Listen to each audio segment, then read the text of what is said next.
بسم اللہ الرحمن الرحیم۔ السلام علیکم، ویلکم ٹو ماہم کہانی۔ پلیز ناول کو لائک کر دیجیے، اگر آپ نیو ہے تو سبسکرائب ضرور کر دیجیے۔ چلتے ہیں ناول کی طرف۔ اولین روز سے تم نے میری بے بسی، میری مجبوری کو دیکھتے ہوئے مجھے ایک مذاق سمجھ لیا ہے۔ تم سمجھتے کیا ہو؟ میں کچھ کر نہیں سکتی؟ میرے ساتھ تم جیسا بھی رویہ رکھو کوئی کچھ بولنے والا نہیں، اسی لیے تم جب چاہو جیسے چاہو مجھ پر دھونس جماتے ہو۔ کیوں پیچھے پڑے ہو میرے؟ کیا ملتا ہے مجھے اذیت دے کر؟ وہ جو بھی کچھ بول رہی تھی الیار کے دل کو ٹھیس پہنچانے کے لیے کافی تھا۔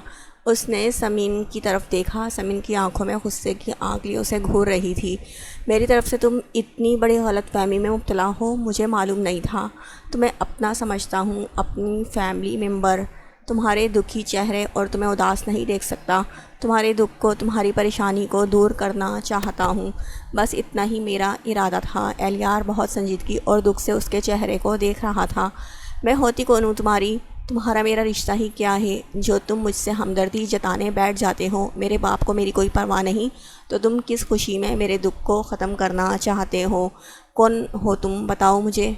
سمین جیسے ایک دم سے پھٹ پڑی تھی۔ الیار اب بس خاموشی سے اسے دیکھ رہا تھا۔ وہ چاہتا تھا آج سمین اپنے دل کا سارا غبار نکال دے۔ سمین اب بھی چیختی ہوئی بول رہی تھی، تم نے کہا تھا کہ میں ان کے سامنے آنا شروع کر دوں تو وہ ضرور میری طرف متوجہ ہو جائیں گے۔ خونی رشتوں میں بہت کشش ہوتی ہے، مگر تم جھوٹے ہو، تمہارے سارے دلاسے جھوٹے ہیں۔ سمین کی آنکھوں سے بولنے کے ساتھ ساتھ تیزی سے آنسو بھی بہے تھے۔ الیار اسے دیکھتے ہوئے اب بھی چپ تھا۔ اب خونی رشتے پانی ہو چکے ہیں، ان پر نفرتوں کی تہ جم چکی ہے۔ وہ کل بھی مجھ سے نفرت کرتے تھے، وہ اب بھی مجھ سے نفرت کرتے ہیں۔ وہ کبھی بھی مجھے اپنی بیٹی کی حیثیت سے نہیں دیکھ سکتے، سمجھے تم؟ سمین اس کی آنکھوں میں دیکھتی ہوئی چلائی تھی، مگر آواز اب درد سے پھٹ گئی تھی۔ چہرہ ہتھیلیوں میں ڈھانپ کر وہ بری طرح سے روئی تھی۔ تمہیں یقین ہے ڈیڈ تم سے نفرت کرتے ہیں؟ اس بار وہ بولا تو آواز بہت سرد تھی۔ سمین نے اپنا چہرہ اٹھا کر بے تحاشا سرخ ہوتی آنکھوں سے الیار کو دیکھا۔ نفرتوں پر یقین نہیں کیا جاتا، وہ خود آنکھوں سے، آپ کے سلوک سے ظاہر ہو جاتی ہیں۔ تم کیا جانو نفرت کیا ہوتی ہے؟ تمہیں تو یہ سب مل گیا ہے۔ وہ بے دردی سے اپنے گال رگڑ کر آنسو صاف کرتے ہوئے اس بار بہت ہی نفرت سے بولی، مجھے جھوٹے بہلاوے دینا اور ہمدردی جتانا چھوڑ دو۔ تمہاری ہمدردی، تمہاری توجہ مجھے بس دکھ دیتی ہے، بلکہ تم ہی کیا، تم سب لوگ، تمہارے پورے گھر کی ہمدردیاں اور محبتیں مجھے احساس دلاتی ہیں کہ میں خالی دامن ہوں، تمہاری فیملی کا حصہ نہیں، زبردستی کا لادا گیا بوجھ ہوں۔ نہیں چاہیے یہ دکھاوے کی ہمدردی، سمجھے؟ تم کیا سمجھ کر بار بار میرے پیچھے آتے ہو؟ چپ، بالکل چپ۔ اس بار الیار نے بہت ہی غصے میں آ کر اسے ایک دم سے چلا کر چپ کر دیا تھا۔ سمین کی آنکھوں میں طہر سمٹ آیا۔ اسے پہلی بار غصے میں جو دیکھ رہی تھی، پہلی بار اتنی اونچی آواز میں خود کو ڈانٹتے سنا۔ اتنی دیر سے تمہاری ہر بکواس سنے جا رہا ہوں تو تمہارا جو دل کہے گا وہ بولتی رہو گی۔ اپنے چھوٹے سے دماغ میں اتنا زہر بھر لیا ہے سب کے لیے۔ تم بیوقوف تو ہو، مگر اتنی زیادہ بیوقوف ہو مجھے معلوم نہیں تھا۔ کیا سوچ کر ایسی بکواس کی؟ کیسے ہمارے خلوص کا مذاق اڑا رہی ہو؟ الیار اسے بری طرح سے ڈانٹتے ہوئے غصے سے گھور رہا تھا۔ سمین نے کچھ کہنے کے لیے منہ کھولا۔ اپنا بیوقوف سمجھنا بالکل پسند نہیں آیا۔ ہاں تم کیا؟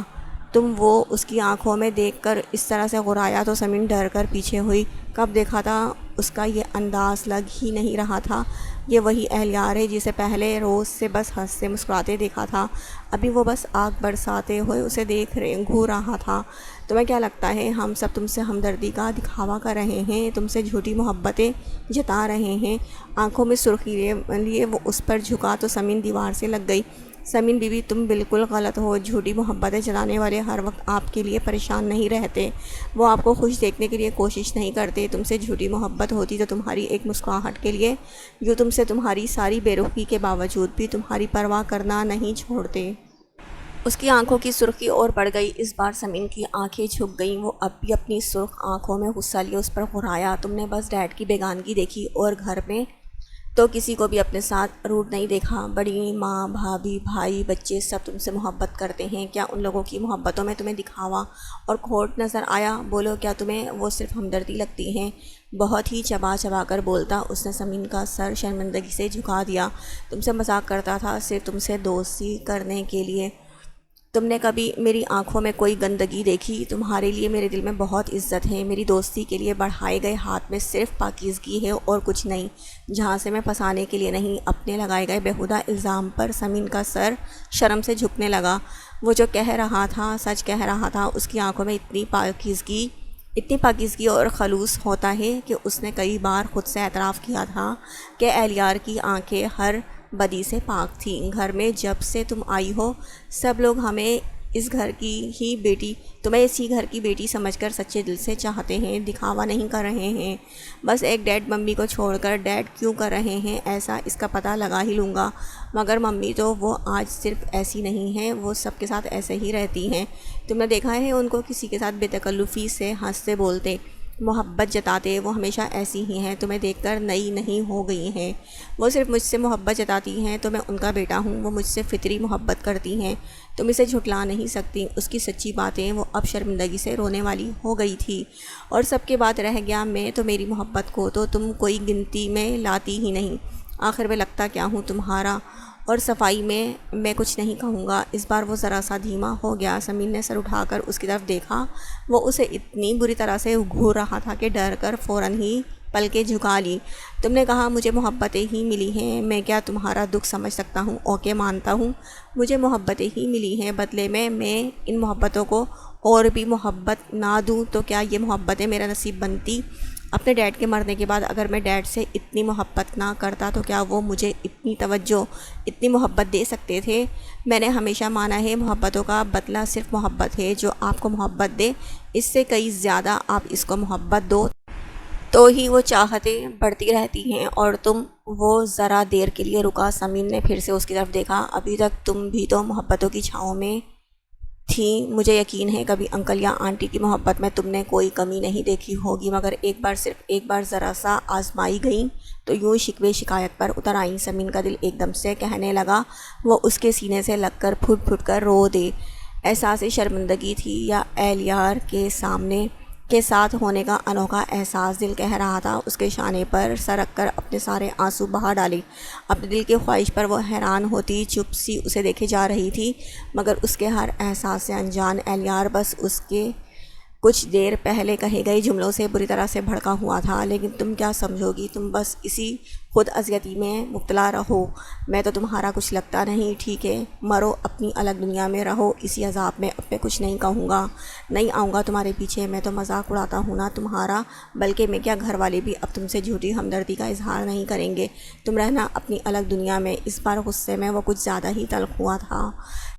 سمین کو اس بار بھگو کر مارا گیا طنز زخمی کر گیا، برداشت بھی بس یہیں تک تھی۔ اس کی طرف شکایتی نگاہوں سے دیکھتے ہوئے ہونٹ بری طرح سے لرزے اور پٹ پٹ کتنے ہی آنسو گالوں پر بہنے لگے تھے، اور پھر لگاتار بہتے ہوئے ان آنسوؤں نے اہلیار کے اشتعال پر بخار کی طرح پڑے، اور لمحوں میں ہی اس کا سارا غصہ پانی کی طرح بہہ گیا۔ اپنے الفاظوں کی سنگینی کا احساس اب اسے ہوا تھا۔ غصے میں اس نے کچھ زیادہ ہی سمین کو سنا دیا تھا۔ بے بسی سے اس نے دھواں دھار روتی سمین کو دیکھا، آنکھوں میں ڈھیر و شکوہ لیے وہ رو رہی تھی اور اسے دیکھے بھی جا رہی تھی۔ اہلیار نے بے بسی سے اپنا سر دونوں ہاتھوں میں گرا لیا، اپنے بالوں میں ہاتھوں کی انگلیاں پھنسا کر چند گہری گہری سانسیں لے کر اپنے اعصاب نارمل کیے۔ بالوں میں انگلیاں پھنسائے سر جھکائے ہی بس نظریں اٹھا کر سمین کی طرف دیکھا۔ سمین اب بھی اسے دیکھتی، اپنے الٹے ہاتھ کی پشت سے اپنے آنسو پہنچ رہی تھی، ساتھ میں سوسو بھی کیا جا رہا تھا۔ اہلیار ہونٹوں سے سانس خارج کر کے سیدھا ہو کر بیٹھ گیا، ڈیش بورڈ سے ٹیشو باکس سے 2 انگلیوں کی مدد سے ٹیشو باہر کھینچا، پھر اپنا رخ پوری طرح سمین کی طرف موڑ کر ہاتھ آگے بڑھا کر اس کے سامنے ٹیشو پیش کیا۔ سمین نے پوری قوت سے ہاتھ مار کر بڑھایا گیا ٹیشو والا ہاتھ پرے جھٹکا تھا اور خود ہی ہاتھ بڑھا کر کافی غصے سے ٹیشو پیپر کھینچا اور اپنا چہرہ ٹیشو سے رگڑا۔ اتنی دیر میں اہلیار سنجیدہ سا ہونٹ چباتا اسے دیکھتا ہی رہا تھا۔ سوسو کرتی ناراض سی وہ گلابی سی ننھی سی بچی لگ رہی تھی۔ آئی ایم سوری، میرا ارادہ نہیں تھا تم سے اتنا روڈلی بولنے کا۔ بار بار آنسو پہنچتی سمین سے نرمی سے معذرت کی۔ ہاں، تمہارے مینو میں یہ تھوڑی ہی شامل تھا، وہ تو بس میں نے بلا وجہ ہی رونا شروع کر دیا۔ اپنی گلابی ہوتی آنکھوں سے اہلیار کو دیکھتے ہوئے وہ تڑ سے بولی تھی۔ اہلیار کے ہونٹوں پر مسکراہٹ کھل جانا چاہتی تھی کہ اس نے فوراً اپنی مسکراہٹ دبائی، ورنہ وہ جنگلی بلی بن جاتی۔ سوری کہہ تو رہا ہوں، مجھے اس طرح ڈانٹنا نہیں چاہیے تھا تمہیں۔ ابھی تک اپنے ہاتھوں میں لیا ہوا ٹیشو پھر سے اس کی طرف بڑھایا۔ اس بار سمین نے اس کا بڑھایا ہوا ٹیشو لے کر اپنا چہرہ صاف کرنے کے ساتھ ساتھ جل کر کہا، ہاں تم تو اچھا کھلانے لائے تھے سو کھلا دی۔ ڈھیر ساری اچھی سی ڈانٹ۔ اس کی جلی کٹی سن کر اہلیار کو بہت ہنسی آ رہی تھی، مگر ہنس کر مرنا تھوڑی تھا اسے۔ اپنی بول رہی ہو جیسے کبھی ڈانٹ ہی نہیں کھائی، ایسے بول رہی ہو جیسے کبھی ڈانٹ ہی نہیں کھائی۔ اہلیار سنجیدہ بن کر دلچسپی سے اس کا رویا رویا چہرہ دیکھ رہا تھا۔ تمہیں پڑتی رہی ہوگی ہمیشہ ڈانٹ، میرے بابا نے کبھی اتنا سا کبھی نہیں ڈانٹا مجھے۔ کافی معصومیت سے ہاتھ کے اشارے سے چٹکی بنا کر کم کا اشارہ بھی کیا گیا۔ اہلیار کو بڑی مشکل سے لگا ہنسی روکنا۔ پوری بگڑی ہوئی شہزادی ہو تم، ہوگے بگڑے ہوئے بدتمیز۔ میں اور بگڑا ہوا؟ بھویں اچکا کر حیرت سے سینے پر انگلی رکھ کر اپنی طرف اشارہ کیا۔ تم نہیں تو اور کون؟ اپنی ناک ٹیشو سے رگڑتی وہ بہت غصے میں تھی۔ اچھا اب بس کرو، یہ رونا دھونا اچھا نہیں لگ رہا مجھے تمہارا رونا۔ بار بار اسے اپنا چہرہ رگڑتے دیکھ کر اس بار وہ پیار بھری نرمی سے بولا تھا، پہلے دل بھر کر ڈانٹ کر رلاؤ، پھر کہو اچھا نہیں لگتا مجھے تمہارا رونا دھونا۔ کافی جل کر اس نے منہ بنا کر اہلیار کی نقل اتاری۔ اس بار اہلیار کو خود کو روکنا مشکل ہو گیا۔ رخ دوسری طرف کر کے بے تحاشا ہنستا چلا گیا۔ سمین نے جل کر اپنا رخ ہی موڑ لیا اور کار ونڈو سے باہر کی طرف دیکھنے لگی۔ کچھ دیر وہ یوں ہی ہنستا رہا تھا، پھر سیدھے بیٹھتے ہوئے وہ سنجیدہ ہو گیا۔ تمہیں ڈانٹا اس کے لیے دل سے سوری کرتا ہوں، بس مجھے تمہاری بے وقوفانہ باتوں کی وجہ سے غصہ آ گیا تھا۔ اس کی نرم پیار سے گندی آواز پر سمین نے مڑ کر اس کی جانب دیکھا، وہی مہربان خلوص سے چمکتا اس کا پرکشش چہرہ۔ ڈانٹتے بھی تو اسی کو ہیں جو بہت اپنا ہوتا ہے نا؟ مسکرا کر سمین کی آنکھوں میں جھانکا۔ سمین بس ساکت سی اسے دیکھ رہی تھی۔ آئندہ کیا ہوگا سمین، یہ سوچ کر خود کو تکلیف مت دو، وہ ہے نا ہماری پرواہ کرنے والا، سب کچھ اس پر چھوڑ دو۔ اہلیار نے شیشے کے پار نظر آتے آسمان کی طرف شہادت والی انگلی سے اشارہ کیا۔ اپنا مقدمہ اللہ کے سپرد کر کے مطمئن ہو جاؤ سمین، وہ ہمارے لیے بہترین عطا کرنے والا ہے اور ہمارا سب سے بہترین چاہنے والا ہے۔ تمہاری آج کی آزمائش کے بدلے میں وہ تمہیں ایک دن بہترین سے نوازے گا انشاءاللہ، اور پھر ہم سب ہیں نا تمہارے ساتھ۔ تم ہم کو کبھی بھی اپنے سے جدا نہیں پاؤ گی، ہم تم سے محبت کرتے ہیں سمین، تو کیسے تمہیں اداس پریشان دیکھ سکتے ہیں؟ کیا تم ہمیں دل سے اپنا نہیں سکتی؟ بہت ہی نرمی سے بولتا وہ اس کے دل میں آہستہ آہستہ اپنے پیر جما رہا تھا۔ ہر ریاکاری، ہر مکاری سے پاک اس کی آنکھیں سمین کے اندر اترنے لگیں۔ کبھی بھی ایسا سوچنا مت کہ ہم تم سے دوری کریں گے۔ اس بار وہ مسکرایا، سمین بھی بے ساختہ مسکرا دی۔ یہ ہوئی نہ بات۔ اس کے مسکرانے پر اہلیار مطمئن سا ہو کر کار اسٹارٹ کرنے لگا۔ سمین اب بھی اسے دیکھے جا رہی تھی۔ اہلیار نے گردن موڑ کر دیکھا، مجھے معلوم ہے کہ تم ایسے کیوں دیکھ رہی ہو، سوچ رہی ہوگی کہ اب بندے سے معاوضت کر لی جائے، مگر اس کی کوئی ضرورت نہیں، بندہ بہت دل والا ہے، تمہاری بات کا برا نہیں مانا میں نے۔ شرارت سے اس کا چہرہ دیکھ کر وہ مسکرایا۔ سمین کھلکھلا کر ہنس دی، ہر فکر سے آزاد، سچی سکون بھری ہنسی۔ اہلیار نے دل میں خدا کا شکر ادا کیا تھا، تو اپنی رشتہ داری پکی سمین میڈم۔ اہلیار نے شرارت سے ایک ہاتھ اسٹیئرنگ سے ہٹا کر اس کی طرف بڑھایا۔ سمین نے بس آنکھوں کے اشارے سے ہاں میں جواب دیا تھا۔ اہلیار نے ہنس کر اپنا ہاتھ پھر سے اسٹیئرنگ پر رکھ لیا تھا۔ چلو آج اسی رشتہ داری پکی ہونے کی خوشی میں شاہی ناشتہ کرواتا ہوں۔ کار کی سپیڈ بڑھاتے ہوئے اس نے سمین کی طرف دیکھا۔ ہاں اگر مذاق سے دل بھر گیا ہو تو چلو، مجھے بہت بھوک لگی ہے۔ اس کے بے تکلفی سے کہنے پر اہلیار پورے سکون سے مسکرا کر کار روڈ پر دوڑانے لگا۔ لیپ ٹاپ پر کچھ لکھتے ہوئے فائق صاحب کی انگلیاں جیسے تھک گئی تھیں۔ لیپ ٹاپ ٹیبل پر رکھ کر انہوں نے سر صوفے کی بیک سے ٹیک دیا۔ بالکنی کی طرف کا گلاس ڈور کھلا ہوا تھا اور پردے کھسکے ہوئے تھے۔ ان کی نگاہوں نے بالکنی سے نظر آتے بیرونی منظر کو دیکھا۔ شام کے سائے اب دھیرے دھیرے گہرے ہو رہے تھے۔ وہ اپنی جگہ سے اٹھ کر کمرے کی بالکنی کی طرف چلے آئے۔ ہر بار کی طرح شام ہوتے ہی سالوں سے سینے میں دبا غبار اور بھی زیادہ بڑھنے لگتا تھا۔ بے چینی اتنی زیادہ ہو جاتی تھی کہ بند کمروں سے انہیں وحشت ہونے لگتی تھی، اسی لیے وہ تازہ ہوا کے لیے کمرے کے پرسکون ماحول سے بالکنی کی طرف چلے آئے۔ بالکنی میں آتے ہی وہ دھیرے دھیرے چل کر لان کی طرف لگی ریکنگ کے پاس آ گئے۔ گہری گہری سانسیں لے کر انہوں نے آسمان کی طرف دیکھا۔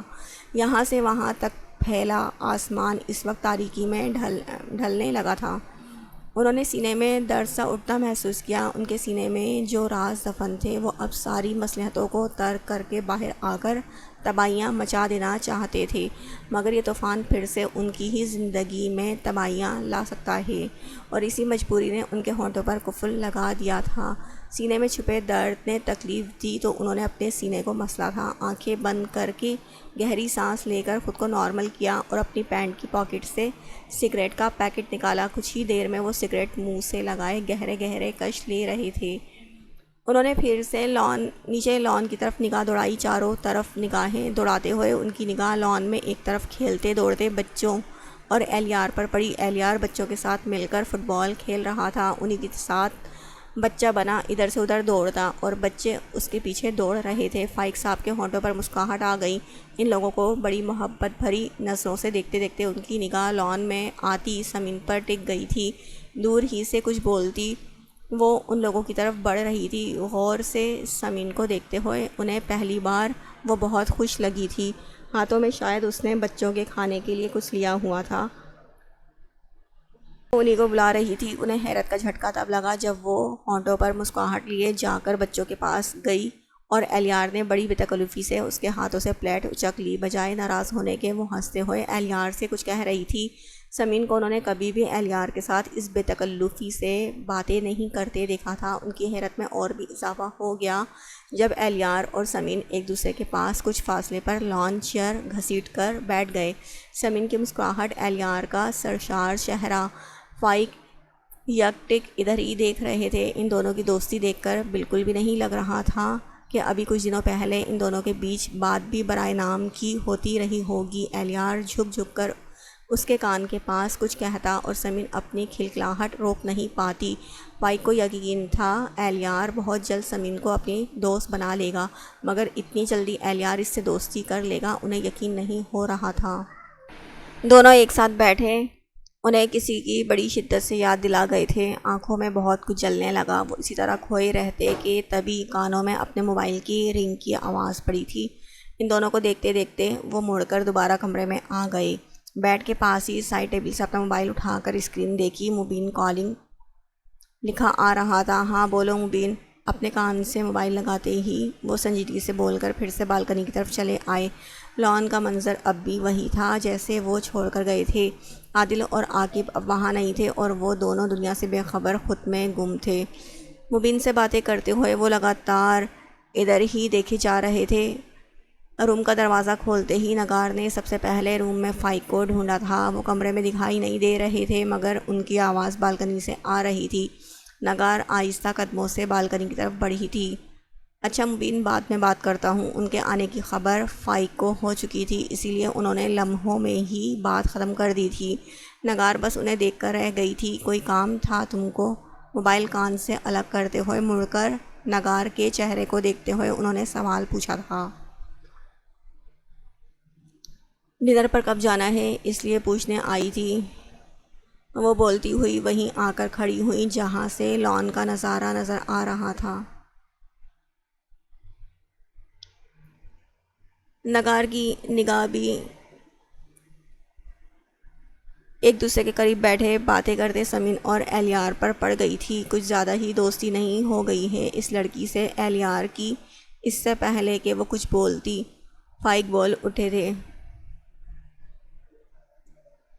ایلیار کی تو کسی سے بھی دشمنی نہیں ہے، لگتا ہے سمین کی دوستی اب ایلیار سے زیادہ ہو گئی ہے۔ نگار اندر ہی اندر سلگ اٹھی تھی مگر اوپر سے وہ بالکل لا تعلقی دکھاتے ہوئے لاپرواہی سے بولی تھی جیسے ان دونوں کی دوستی ہونے سے انہیں کوئی فرق نہیں پڑتا ہو۔ دوستی کسی کی بھی ہو مجھے بالکل نہیں پسند، آپ ایلی سے کہہ دیں اس لڑکی سے دور رہے۔ وہ اسی سنجیدگی سے ان کے چہرے کو دیکھتے ہوئے ان کے چہرے کو جانچ رہے تھے۔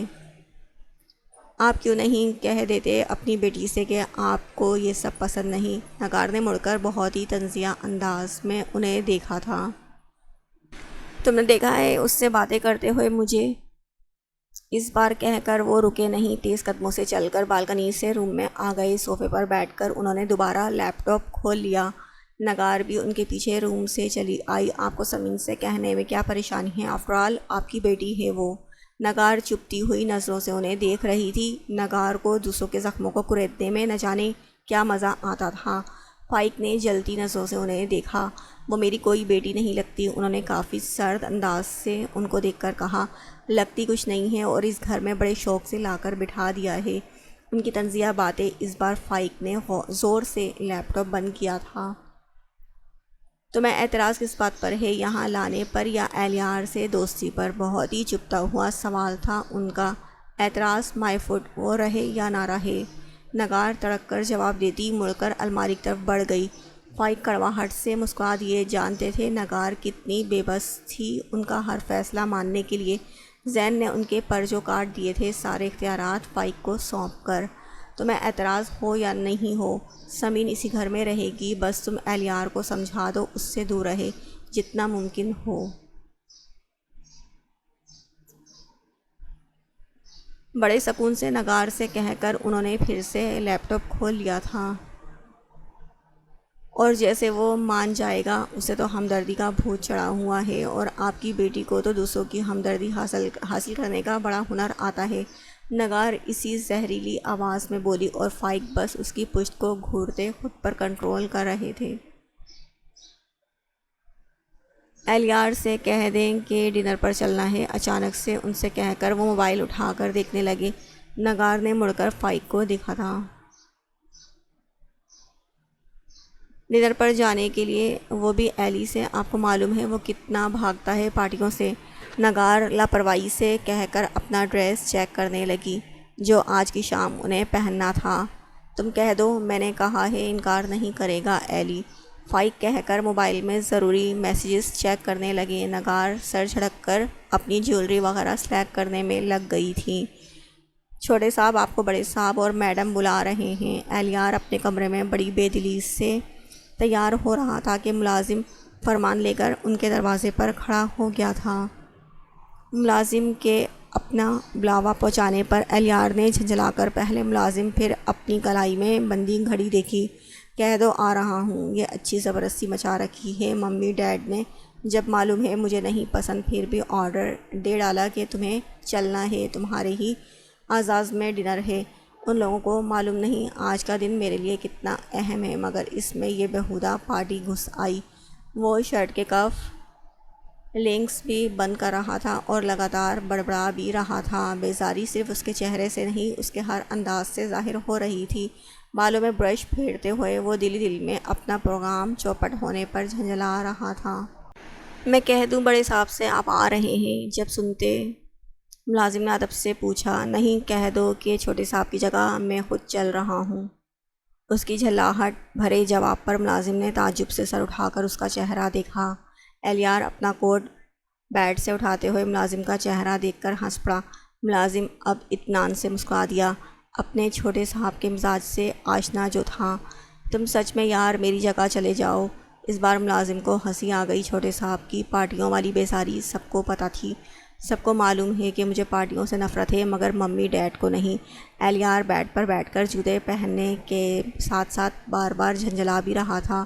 چھوٹے صاحب تو جا کر کہہ دوں نا آپ آ رہے ہیں؟ ملازم نے پھر سے پوچھا۔ کہہ دو میں 10 منٹ بعد آ رہا ہوں۔ کوٹ پہنتا ہوا وہ جلدی اپنا موبائل وغیرہ اٹھا کر چیک کرنے لگا۔ انداز بہت مصروف سا تھا، ابھی اسے جاتے جاتے سمین سے بھی مل کر جانا تھا، اسی لیے 10 منٹ کہا۔ ملازم سر ہلا۔ اہلیار نے ساری چیزیں اپنے کوٹ کی پاکٹ میں رکھ کر ایک بار پھر شیشے کے سامنے کھڑے ہو کر خود کو دیکھا۔ دل ہی دل میں سب ٹھیک کا سگنل دے کر پرفیوم اٹھا کر اسپرے کیا۔ اپنے کمرے سے نکل کر وہ تیزی سے کوریڈور پار کر کے سیڑھیوں کی طرف بڑھا تھا۔ ابھی وہ اوپری سیڑھی پر ہی تھا کہ سیڑھیوں سے اوپر آتی سمین نے مسکرا کر اہلیار کو دیکھا۔ اسے دیکھ کر اہلیار کے بھی قدم ٹھہر سے گئے تھے، ہونٹوں پر مسکراہٹ آ گئی تھی۔ تم جا رہے ہو۔ سمین کی نگاہیں بار بار اس کے چہرے پر ٹھہری جا رہی تھیں۔ بڑی تیاری کے ساتھ پارٹی میں جایا جا رہا تھا۔ نہ جانے کیوں اسے اتنا نکسک سا تیار دیکھ کر سمین کے دل میں جلن کا احساس جاگا۔ الیار اپنے اور سمین کے درمیان بچی 4 سیڑھیوں کو بھی پھلانگتا ہوا سمین کے مقابلے میں آ کے کھڑا ہو گیا۔ اب سمین اس سے بس 1 سیڑھی کے فاصلے پر کھڑی تھی۔ جی جا رہا ہوں، تم ڈنر کر لینا اور بڑی ماں کی طرف ہی رہنا، یہاں اکیلے میں تمہیں ڈر نہ لگے، جب تک کوئی آ نہ جائے ادھر ہی رہنا۔ سمین کے چہرے کی طرف دیکھتے ہوئے وہ نرمی سے ہدایت کر رہا تھا۔ سمین نے ناک چڑھا کر اس کی ہدایت سنی۔ ناک صحیح کرو اپنی اور میری بات مانو، میں جلدی آنے کی کوشش کروں گا، ٹھیک؟ الیار کے کہنے پر سمین نے اس بار منہ ٹیڑھا کیا۔ مجھے ڈر ور نہیں لگتا، میں آرام سے یہاں اکیلے آ کر سو جاؤں گی، تم جاؤ، سب کو دکھا آؤ خود کو۔ ریکنگ سے ٹیک لگائے وہ بڑی تپی سی نظروں سے اسے دیکھ رہی تھی۔ استغفراللہ، میری منہ دکھائی ہے کیا جو میں سب کو دکھا کر آؤں؟ الیار نے اس بار منہ بنا کر خفگی سے کہا۔ مجھے کیا معلوم، ہو بھی سکتی ہے، بھلا تیار ہو کر کیوں جائے گا کوئی منہ دکھائی وغیرہ ہی ہوگی۔ سیڑھیوں کی ریکنگ سے لگ کر ہلتے ہوئے بڑے بجھے انداز میں کہا گیا۔ غور سے سمین کو دیکھتے ہوئے الیار کے ہونٹ گول ہوئے، پھر اپنے ہونٹوں کو دبا کر جیسے مسکراہٹ دبائی۔ تم کہو تو نہیں جاؤں؟ اس نے ریکنگ پر اپنے ہاتھ رکھ کر سمین کی طرف خود کو جھکایا تھا۔ آنکھوں کی چمک میں اور اضافہ ہوا۔ تمہاری اپنی مرضی، مجھے کیا؟ نگاہیں چراتے ہوئے لاپرواہی دکھائی، ورنہ اس کے اس طرح قریب ہونے پر دل بے ہنگم انداز میں دھڑکا تھا۔ میری مرضی ہوتی میڈم تو کبھی نہیں چاہتا، مگر ہمارے والد صاحب کا حکم ہے۔ افسوس بھری سانس بھر کر وہ پھر سے سیدھا ہو گیا۔ سمین نے پلکیں اٹھائیں۔ مگر اتنا تیار ہو کر کیوں جا رہے ہو؟ سمین کے لبوں سے پھر سے وہی جملہ نکلا۔ نہ جانے کیوں اسے برا لگ رہا تھا کہ وہ کس لیے اتنا بن سنور کر جا رہا تھا۔ ابھی جا کر لان میں پلٹیاں کھا کر مٹی سے کشتی لڑ کر دوبارہ آ کر تمہیں دکھا دیتا ہوں تاکہ تمہیں گندا سندا سا لگوں اور تم کہو ہاں اب پرفیکٹ لگ رہے ہو۔ بس خوش؟ وہ مسکرایا۔ بس خوش؟ وہ اپنی مسکراہٹ چھپائے شرارت سے بول کر اسے تپا چکا تھا۔ یہ تو نہیں کہا میں نے۔ سمین فوراً برا مان گئی۔ مطلب تو یہی نکلتا ہے، ایک عام سا کوٹ پینٹ پہنا ہے، تھوڑے بال شال بنائے ہیں اور کیا کیا ہے۔ اب میں تمہارے جتنا حسین تو نہیں کہ 10 دن بھی نہ نہاؤں اور ویسے ہی حسین لگوں۔ اس کے فراٹے سے چلتی زبان پر سمین نے ادھر ادھر اسے مارنے کے لیے کچھ ڈھونڈنے کی کوشش کی۔ واپس آنے دو، کچن سے چھری لا کر دوں گا، مار لینا۔ اس کی شرارت۔ سمین نے پیر پٹک کر اوپر جانا چاہا۔ الیار نے فوراً اس کے آنچل کا کونا تھام لیا۔ سمین تیزی سے پلٹی تھی۔ تم ناراض ہوئی تو میں جا نہیں سکوں گا۔ وہ جب اتنی محبت سے بولتا تھا سمین ساری ناراضگی بھول جاتی تھی۔ اب بھی اس کے ہونٹ مسکرائے۔ ایسا کرو تم بھی چلو، پھر جب کوئی میری منہ دکھائی کرے اس سے پیسے وصول لینا۔ اس کے دوپٹے کو چھوڑ کر وہ پھر سے مزاحیہ انداز میں اسے دیکھ رہا تھا۔ ہاں اب یہ کام تو رہ گیا ہے میرا، مجھے کہیں نہیں جانا۔ ہونٹ ٹیڑھا کر کے پھر سے اس کے برابر ہی ریکنگ سے ٹیک لگا لی۔ کیوں نہیں جانا؟ سچ کہہ رہا ہوں، ساتھ چلتے ہیں، ڈیڈ سے میں بات کر لیتا ہوں۔ الیار کے کہنے پر اس بار سمین کچھ نہیں بولی، بس اپنا چہرہ جھکا لیا تھا۔ یہ ایک دم سے چہرہ کیوں مرجھا گیا؟ نہیں لے جا سکتا کیا میں؟ الیار نے جیسے اس کے احساسات پڑھ کر فوراً سے پیار سے پوچھا تھا۔ تمہیں مجھے لے جا کر کیوں ثواب کمانا ہے؟ ثواب تو بس تمہارے ساتھ آ کر کمانا ہے۔ ابھی جاتا ہوں ورنہ باہر قیامت آ جائے گی، ٹھیک ہے؟ اپنا خیال رکھنا اور ڈرنا گھبرانا مت، میں جلدی آؤں گا، اوکے؟ اللہ حافظ۔ اس کی بات پر یوں ہی ہنستے ہنستے وہ پھر سے اس سے جلدی آنے کا کہتے ہوئے باقی بچی سیڑھیاں اتر گیا۔ اللہ حافظ سمین کے ہونٹوں سے بھی بے آواز نکلا تھا۔ وہ تب تک وہیں کھڑی رہی جب تک وہ اسے نظر آتا رہا تھا۔